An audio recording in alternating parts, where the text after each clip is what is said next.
I'm Steven Spitz, the Pet Man, bringing you the truth in pet food.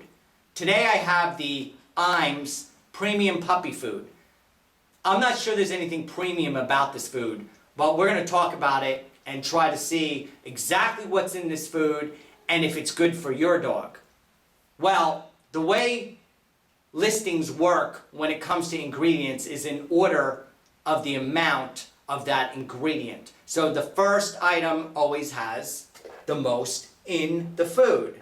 So with this particular food, water is the first ingredient. Now, water is great for all of us. We all need water. However, in my opinion, water should not be the first ingredient in a pet food. It could be something in this case like chicken broth, but it certainly shouldn't, the largest ingredient should not be water, because that's primarily the largest composition of this food.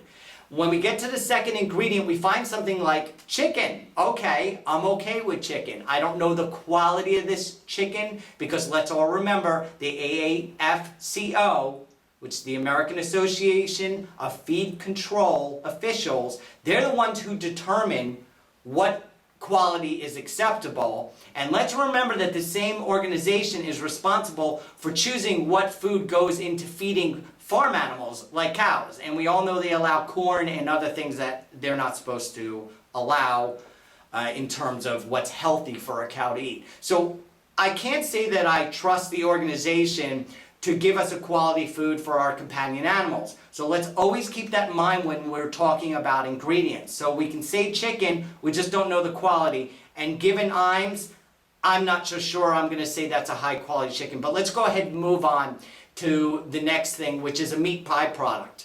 Now, byproducts in itself is not necessarily bad, because it's different parts of the animal.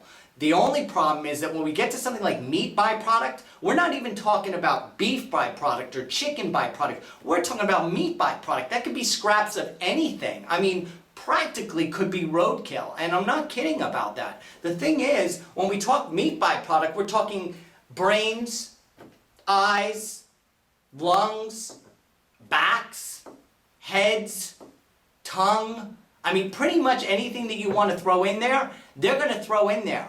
I don't like byproducts in food. Now, some people will argue with me, but the reason I don't like it is, again, it goes back to the AAFCO controls this whole thing. And what they allow for byproducts isn't necessarily healthy for your animal. It can contain arsenic, it can contain fluoride, so you have to really be careful. And given this type of formulation, what I'm already reading, I'm not going to say that I trust that this is especially meat byproduct. I would never recommend a food that has meat byproduct. Maybe chicken byproduct, maybe beef byproduct, maybe salmon byproduct, or things like that, but nothing that's general like meat byproduct. All right, moving on, because I'm almost going to kill this food right now as far as saying no way because of the meat byproduct. But they do have chicken byproducts. Again, I can't trust it because we're talking about all the same stuff. Eyes, throat, ears, you know, you name it. I mean, anything can be mixed in. Any kind of bone, any kind of thing that can contain stuff that we don't want in there. The next thing that we're talking about is beef and carrots. Those are okay. Cornstarch. What's cornstarch doing in this food? There should be no cornstarch. That's a filler.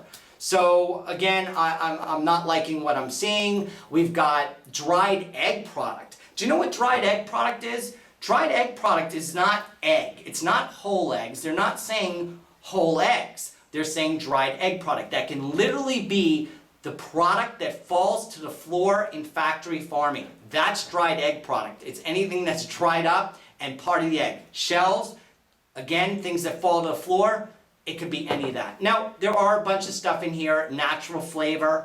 I don't know what they mean by natural flavor. It means they put some kind of flavor in to help animals want to eat it because it's not necessarily very palatable.